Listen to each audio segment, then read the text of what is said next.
Hindi naman magpasalaman. Pwede sige na, kamo na duwa, Englishan mo bang? Ano lang, Mati, may sino ako. Dapat itong ano, garo pa si Cara David. Ito sa TV. Ba't kaya man niya na pag-ngoyak mo? ano ba ang nabibid ba ko? Anong lasa ko? Malalasa. Tama yan, si Bambam.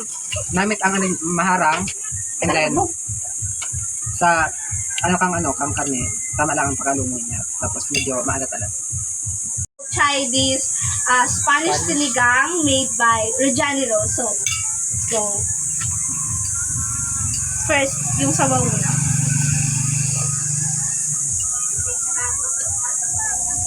Wait, another one.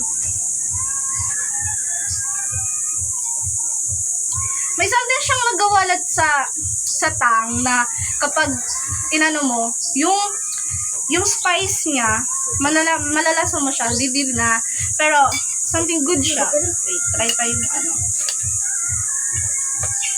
So, arte naman ng nag-review na to.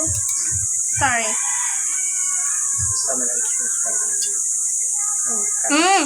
Sa meat, nanood yung, may nilagay ka something sa meat or may binabad. Ano lang, paprika. So, yun, masarap siya. So,